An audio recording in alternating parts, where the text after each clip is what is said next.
July August আন্দোলনের মাধ্যমে যারা নিজেদের বিজয়ী ভাবছেন বা ক্ষমতায় চলে এসেছেন বলে মনে করছেন, তাদের মধ্যে মূল চেতনা ধারণের লক্ষণ দেখা যাচ্ছে না। তারা এখনো কর্তৃত্ববাদের চর্চা করছে বলে মন্তব্য করেন ডক্টর ইফতেখারুজ্জামান।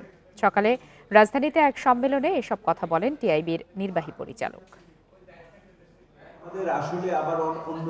রাজধানীর বঙ্গবন্ধু আন্তর্জাতিক সম্মেলন কেন্দ্রে এসডিজি বাস্তবায়নে নাগরিক প্ল্যাটফর্ম সম্মেলনের আয়োজন করে। দ্বিতীয় দিনের আলোচনায় অংশ নেন আদিবাসী, তৃতীয় লিঙ্গ, চা শ্রমিক ও শিক্ষার্থী সহ বিভিন্ন শ্রেণী পেশার প্রতিনিধিরা।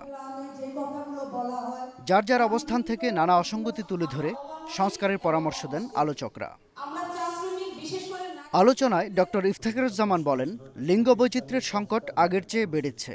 অনেকে বৈষম্য বিরোধী আন্দোলনের মূল চেতনা ধারণ করছেন না বলেও মন্তব্য করেন তিনি। আমরা সব কর্তৃত্ববাদের বর্জন করব বলছি সবাই, কিন্তু কর্তৃত্ববাদের চর্চাটা বর্জন করছি না। জুলাই আগস্টের আন্দোলনে যারা নিজেদেরকে বিজয়ী ভাবছেন, মনে করছেন ক্ষমতা এসে গেছেন, তাদের মধ্যে বৈষম্য আন্দোলনের মূল চেতনা ধারণ করার কোনো ইঙ্গিত আমরা দেখতে পাই না।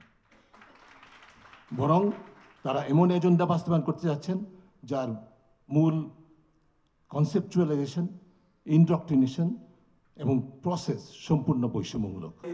এ সময় সিপিডির সম্মানীয় ফেলো ডক্টর দেবপ্রিয় ভট্টাচার্য বলেন, বৈষম্য বিরোধী আন্দোলন করে মানুষের বৈচিত্র্যকে অস্বীকার করা চলবে না।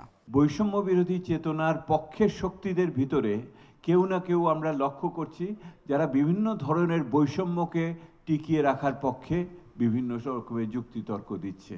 তাকে কিন্তু তারা ক্ষুণ্ণ করছে। সংস্কারের লক্ষ্য অর্জনে লেগে থাকার পরামর্শ দেন রাষ্ট্রবিজ্ঞানী ডক্টর রওনক জাহান।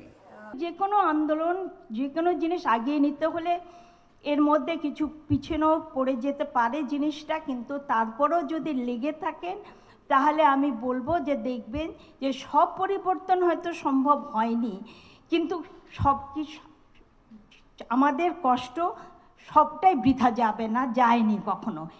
দেশকে এগিয়ে নিতে সবাইকে সততার সাথে কাজ করে যাওয়ার আহ্বান জানান তিনি। আমি আমার নিজের জীবনের শাহাদাত স্বপন, ইন্ডিপেন্ডেন্ট নিউজ, ঢাকা।